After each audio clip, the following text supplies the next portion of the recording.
Authorized users, these are physicians who have been authorized by the NRC underneath the umbrella of either agreement or non-agreement states to deliver these radiopharmaceutical therapies.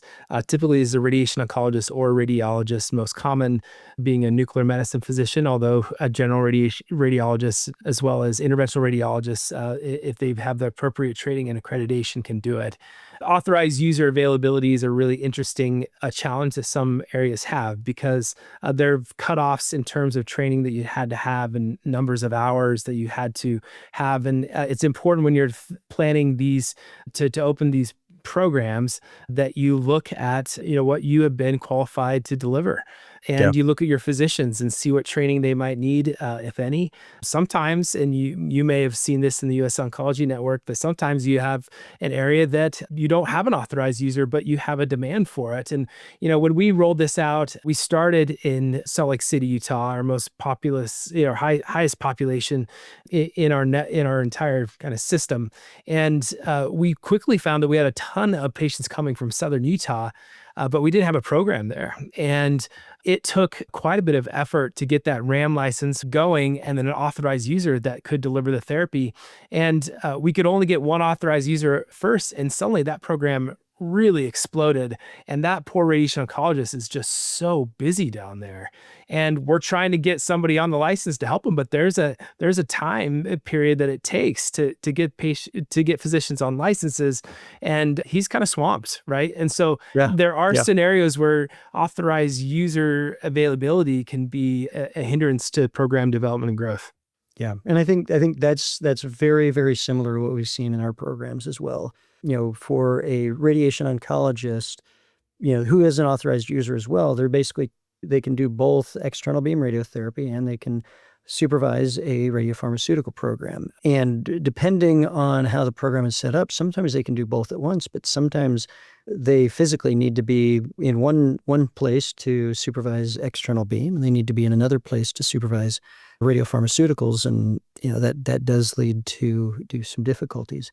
So as we talk about RAM licensing or radioactive materials licensing, those licenses are typically going to be given by the state. So you apply to this state where you're going to deliver the radioactive materials, and it depends on your state how long that might take. You typically need an authorized user to be on that radioactive materials license, and then sometimes it's a very short window, but I've heard of some places taking over 6 months to get not just like a new RAM license, but even amendments to your license. Because depending on the state where you practice, some states are very, very specific, and they'll say you can deliver radium-223, and that's it. And then for you to add something else like lutetium, which is in Lutathera and Pluvicto, you need to amend your license, and that often takes a fair amount of time.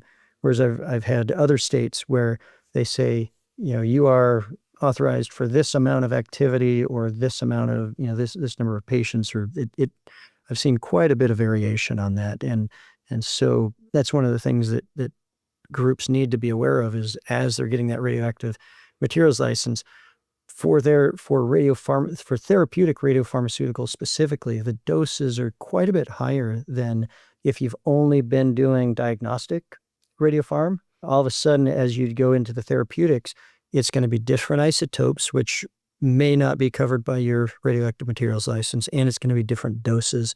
And so you need to make sure that you're good on both sides of that. Yeah, and I think you've seen, as you mentioned, and we have too, that RAM license can really slow you down and Yes. affect your ability to start this new service line, really. And it takes forethought and planning and making sure that you have the right resources to do it. And they can stop program development. I've had sites that it stopped the ability to do clinical trials, right? Because it's a Sure. new Yep. a new radionuclide, and that's not on the license. And the way that it was written was so narrow and specific that you have to go through everything all over again. And each state is a little different.